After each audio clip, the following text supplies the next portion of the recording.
Hello kids, welcome to my channel Knowledge First to Fifth.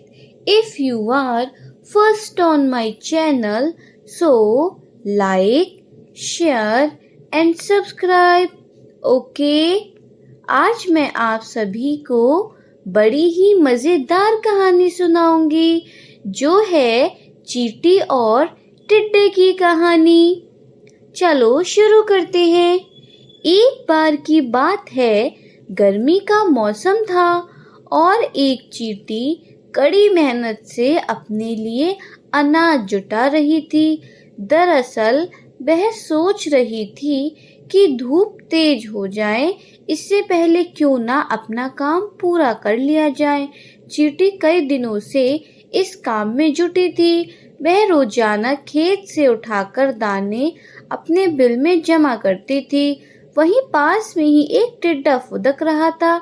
मस्ती में वह नाच रहा था, गाने गाकर जिंदगी के मजे ले रहा था। पसीने से तरबतर चींटी अनाज ढोते ढोते थक चुकी थी।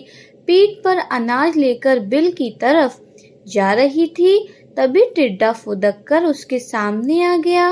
बोला, प्यारी चींटी, क्यों इतनी मेहनत कर रही हो? आओ मजे करें। चींटी ने टिड्डे को नजरअंदाज किया और खेत से उठाकर एक एक दाना अपने बिल में जमा करती रही। मस्ती में डूबा टिड्डा चींटी को देखकर हंसता और मजाक उड़ाता। उछल कर उसके रास्ते में आकर कहता, प्यारी चींटी, आओ मेरा गाना सुनो। कितना बढ़िया मौसम है, ठंडी हवा चल रही है, सुनहरी धूप है। क्यों मेहनत करके इस खूबसूरत दिन को बर्बाद कर रही हो? टिड्डे की हरकतों से चींटी परेशान हो गई। उसने समझाते हुए कहा, सुनो टिड्डा, ठंड का मौसम कुछ दिन बाद ही आने वाला है। तब खूब बर्फ गिरेगी, कहीं भी अनाज नहीं मिलेगा। मेरी सलाह है, अपने खाने का इंतजाम कर लो। धीरे धीरे गर्मी का मौसम खत्म हो गया। मस्ती में डूबे टिड्डे को पता ही नहीं चला कि गर्मी कब खत्म हो गई। बारिश के बाद ठंड आ गई।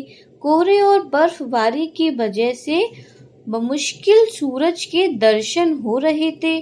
टिड्डे ने अपने खाने के लिए बिल्कुल भी अनाज नहीं इकट्ठा किया था। हर ओर बर्फ की मोटी चादर पड़ी थी। ठंड की वजह से भूख से टिड्डा तड़पने लगा। टिड्डे के पास बर्फबारी और ठंड से बचने का भी इंतजाम न था। तभी उसकी नजर चींटी पर पड़ी। अपनी बिल में चींटी मजे से जमा किए हुए अनाज खा रही थी। तब टिड्डे को एहसास हुआ कि समय को बर्बाद करने का उसे फल मिल चुका है। भूख और ठंड से तड़पते टिड्डे की फिर चींटी ने मदद की। खाने के लिए उसे कुछ अनाज दिए। चींटी ने ठंड से बचने के लिए खूब घास फूस जुटाए थे।